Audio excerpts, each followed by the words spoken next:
Works is out here at Fast Lane Raceway, and we're here with Steve Hale, and he's going to be operating the off-road track out here at Fast Lane. I think it's really a neat deal that you guys have come together and been able to do this. I know, I'm sure after the first time with the indoor track that you had, that's got to wear on a guy after a while. Yeah, we ain't got a basement to deal with here, and all the problems, and the roof don't leak, so we're good. You're good on that part. Okay, so we got the buildings. Okay. Something that probably a lot of racers are going to want to know is there going to be a hobby store on location where they're going to be able to buy off-road parts. Yeah, Chuck's he's got it under control, I think. He's gave me some manuals, which today he actually gave them to me, and we're going to go through the basic stuff, associated and low-C, and the majority of the stuff the guys are running, and he's going to sell parts. I do parts at my track, but I'm not bringing like parts or anything up here.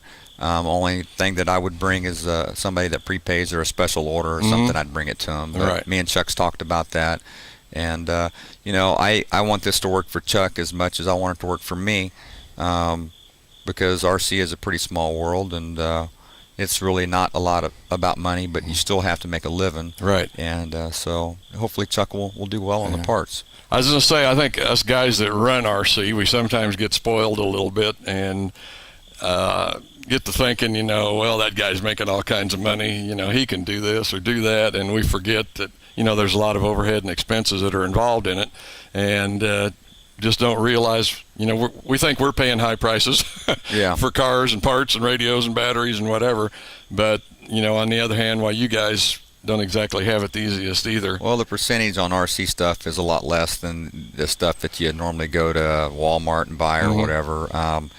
It's just there's not a lot of markup, especially like kits and stuff like that. Definitely not getting rich at it. And anybody that is in RC that say they got a hobby store or a track or whatever, they're doing it because their heart's in it and they love it. And I always said if I did it for the money, I'd go find another job.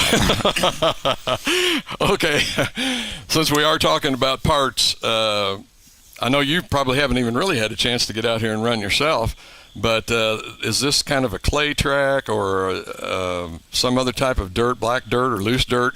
You got any ideas yet on any kind of a setup or what kind of tires are going to need to run this? Well, tires is kind of out there. We're not really sure. I know Chuck's going to be wondering too because he wants the stock tires. Yeah, I bet. We really don't know. We're going to try to get the track actually at least finished packed today. We haven't got it all the way done, but we're getting close. I know Chad's got his four-wheel drive stuff. He's getting ready to go up to Chile for the Roar Regionals, and thought we might take a few laps and get an idea on tires. It's black topsoil. It's real good dirt. Hopefully it'll be a lot better than what I had at the indoor track because you need a jackhammer to move dirt. So I would just guess it's going to be down to like Evil Twins, Square Fuzzies, hole shots. Just depends on how tight that we end up getting it, but and how wet we have it. And I think most guys like a track that has a lot of traction. Oh yeah. Now I'm hoping that we can stay away from slicks. Yeah.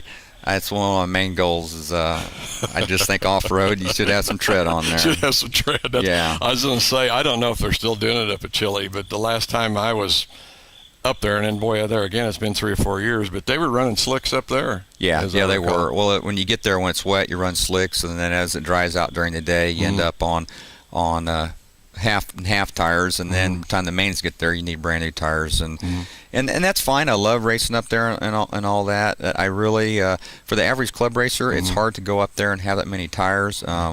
I'd like to get the track set up to where a guy could come in and just have a set of tires and go race. Right. Low wear and not have to worry so much about setup is my goal. So. Okay. All right. We had a viewer that called in here just a while back.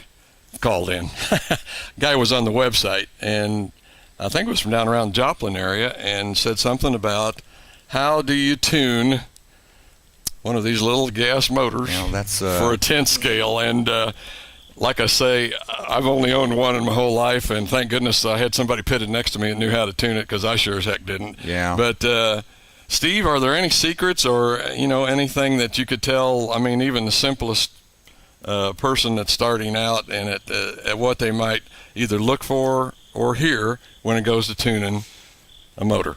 Well, on 10 scale and 8 scale is a little bit different. I didn't do a lot of 10 scale. Actually, 10 scale, there's not very many left. About everything's monster truck and 8 scale. As far as tuning, normally I try to get the top end tuned first, and the top end is the easiest. A lot of guys are afraid to turn the screwdriver.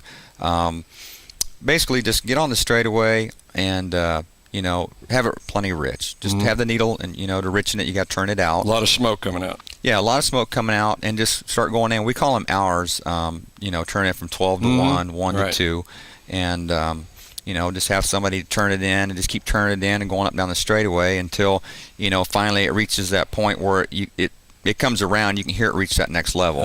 And then normally I'll back it off just a little bit from that. And that way you got your speed up, you're cleaning out, you're still getting a little smoke, and then you're ready for the bottom end. And then usually we'll go to the bottom end, and your idle will normally tell you quite a bit about what your motor is doing. If you come to a complete stop after cleaning it out and you're sitting there, listen to your idle, if it starts idling way up on you, it's lean because it's running out of fuel. Right. And if the idle, comes up a little bit and then just really starts dropping off and keeps dropping off in different levels, then it's usually a little bit on the rich side. Okay. But being on the rich side is better than being on the lean side. It's easier to drive, and you ain't going to be going through motors so much. Right. Everybody thinks that fast is, motor being fast is the fastest way around the track. It's not always the fastest. And it's not, But when you take your bottom end, richen it up a little bit until you hear the idle start to drop off a little bit.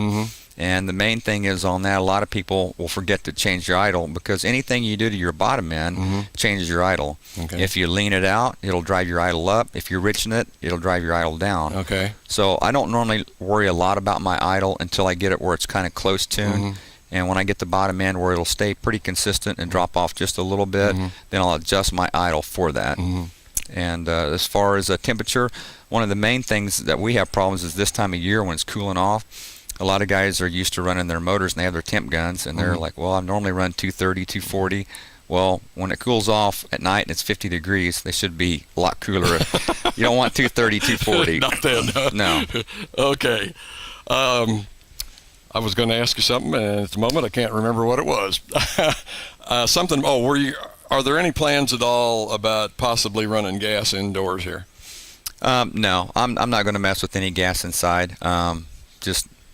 I tried it at Blueview a little bit, and it just doesn't work. Gas is for outside. Yeah. I don't care if you have it vented or whatever. We're just going to stay with electric and keep the track in nice shape for the electric guys. Right. So. Well, I can remember. I was thinking you went to California or somewhere one year and ran an indoor race during the winter, and you were telling me something about guys were wearing masks and goggles and all kinds of stuff to have to run indoors for that winter race. Yeah, it was kind of fun to do once in a while, but if you did it, I wouldn't want to do it weekly because I'm sure it's hard on you because I know a week afterwards, you're hacking pretty good. But we are planning on doing some oval in here this year. That's right. Well, that's one of the other things I wanted to ask you about was the oval racing in here. Have you got any idea yet? It's going to be once a month, every 6 weeks. How that's going to play out? Well, since I'm being taped, I don't want to say anything that I can't hold up to. Okay. Everybody's running right down around the bottom. I would like to do maybe once a month or every 5 weeks or something like that on doing some oval and just making it. And I'll probably do it in between track rebuilds. And as far as the nights, I don't want any of the off-road guys to think that we're not going to be having off-road races. So if I do something, we'll run off-road on a Saturday, and then we'll do like a track rebuild and bring it down, and maybe have like a Wednesday and a Thursday or something like that, and do some races. But once I kind of get in here and actually get the track going, I definitely want to get in and get some dates and everything set so people can plan on. I don't want to wait till the last minute. Yeah, that's going to be great because, I'll tell you, I enjoy going to these other tracks, but boy, an hour and a half drive, I'd just as soon do the 30 minutes over here. But folks, I'm afraid we're going to have to wrap it up again from here at Fastlane. We got a new track, guy with experience that's going to come in and run it. And I think there's just going to be a lot of excitement for everybody in the Kansas City area, but that's going to wrap it up from here at Fastlane. for RC Shop Talk.